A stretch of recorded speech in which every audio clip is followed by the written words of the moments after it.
3-year-old happened around 3 o'clock this morning. There we go. Microphone's on now. We're trying to find more information here on the details about the 3-year-old who was shot in Aiken that we told you about. Deputies say the case is under investigation, presumably to figure out whether it was accidental and whether anyone will face charges. Now, according to the incident report, a deputy found the 3-year-old lying on a couch, shot in the head, and the child was still breathing and moving. The deputy says they saw a gun on the table across from the couch, and it had a shell casing jammed inside. The report says the deputy removed the magazine and secured the gun in the patrol car. A deputy applied pressure to the boy's head until emergency crews arrived and rushed the child to a hospital. No suspects have been arrested in this case. Now, Monday night, a 10-year-old girl died after being shot in the chest near the 300 block of Wendy Lane in Windsor. The Aiken County coroner says a preliminary investigation shows a family member was handling a small caliber rifle when it accidentally fired. We caught up with Captain Eric Abdullah about these cases, and we asked what he would say to the people who are hearing about them.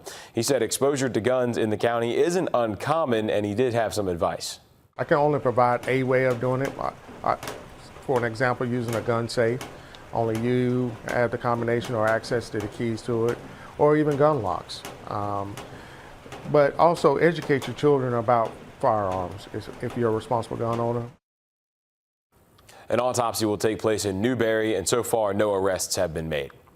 More news coming out of Aiken County this week. The town of Wagner will get a written 90-day notice that the county is terminating the contract between them and the fire department. The decision came down during a council meeting last night. It comes as the fire chief stepped down from his position along with most of the firefighters. It's also the third time in 4 years the Wagner Fire Department has had something like this. Firefighters like Jonathan Jordan, one of the people who resigned, say their hearts are broken over this outcome.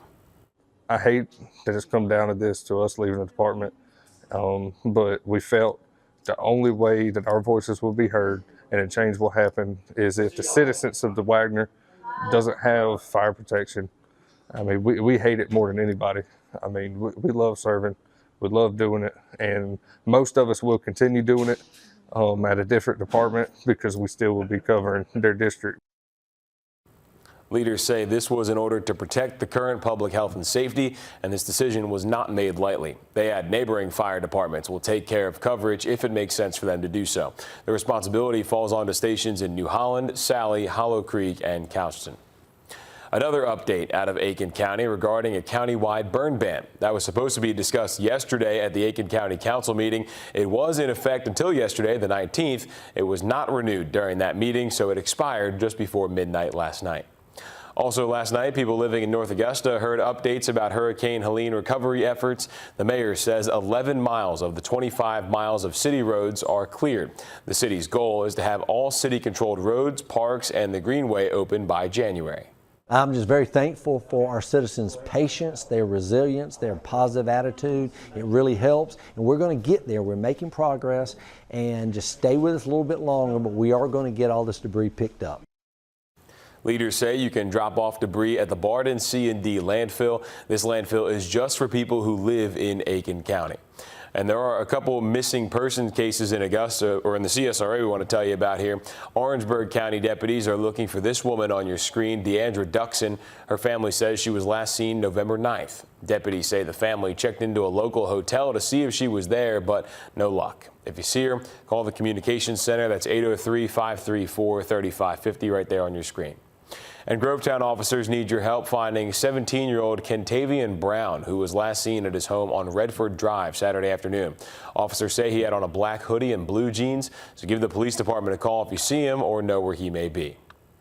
We're learning a man is facing charges from a Burke County crash that left one person dead. A crash report from GSP says Raymond Bray was following too closely to the victim's car on Georgia 56 last December. Officials wrote down 58-year-old Herbert Mormon was going slow for traffic, and that soon led to Bray hitting the back of his car. After this, the report says Mormon hit a third car and flipped towards a ditch, and he was taken to a local morgue by first responders. Bray is charged with second-degree homicide by vehicle as a misdemeanor and following too closely. Happening today, the Salvation Army in Augusta is ready for the holiday season. They're hosting their annual Christmas kickoff breakfast at the Kroc Center. That starts 5 minutes ago, started right at 7:30, and it marks the official start of two of their holiday traditions for local families in need of joy. One is the Angel Tree program, which provides toys and clothes to thousands of kids in the Augusta area. The area commander says the paper angels you may see represent a child who could use a little extra joy this year. The other one is that Red Kettle campaign. The fundraising initiative supports programs throughout the year like food assistance, emergency shelter, and disaster response. The campaign runs through Christmas Eve, and more volunteers are needed. So if you want information on signing up, head to the Finding Solutions tab on WRDW.com. You'll find a link to the Salvation Army's website at the bottom of that story. The Edgefield County Sheriff's Office is holding a toy drive in memory of investigator Jimmy Smith. You can drop off new and unwrapped toys to the Sheriff's Office or the courthouse. Drop-offs are Monday through Friday, 8 a.m. to 5 p.m. You can donate through December 13th. The city of Augusta is honoring former utilities director Tom Wiedmeyer this morning. He died in 2020 after battling COVID. The Augusta Utilities building will be named after him. Community leaders, colleagues, and family members will be speaking at that ceremony. It's at 10 a.m. on Walker Street. Later, the Richmond County school system announced an official opening date for Bel Air Middle School. School leaders say progress was delayed because of construction. Then it was Hurricane Helene. School leaders expect to welcome students and teachers on January the 6th. They also have a schedule of events for families before they move on to that new campus. On December 19th and 20th, those will be Learn from Home days so that staff can move in. Then on January 3rd, open house for Bel Air Middle is going to be from 4 to 6.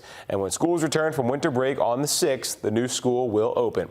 We're told no bus routes or class schedules will be changing.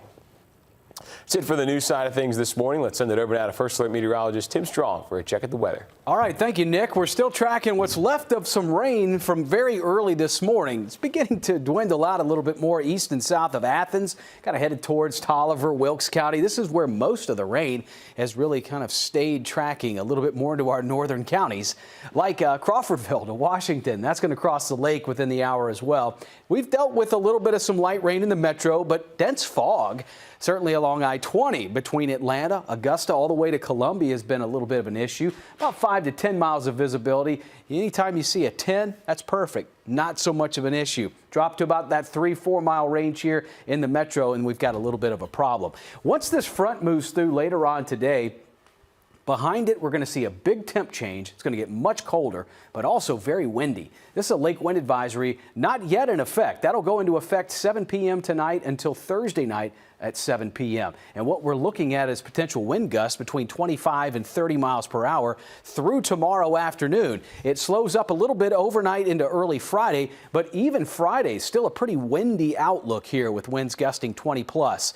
Well, just maybe a light sprinkle out there at Grovetown. Looks ominous, looks cloudy, and that's the way it's going to stay most of the day until that front moves on through. We're not expecting the rain to hang around a lot longer than what we're looking at for the morning hours. So low to mid 60s have been present since daybreak, and that's where we'll continue to stay. Not much of a jump from Fort Eisenhower into the state line, North Augusta, Graniteville, also into the low 60s. So decreasing clouds later today, a wind shift, warm up to the 70s. But get ready, the temperatures plummet. Heading into tomorrow morning and into the weekend, the lows are about 35 to 40 degrees. Afternoon highs barely get to 60 tomorrow, and if not, mid-50s on Friday. We will see a temp change into the 60s through the weekend. A lot of sunshine coming back in and welcoming those 70s back at the start of next week. Have a great day, everyone.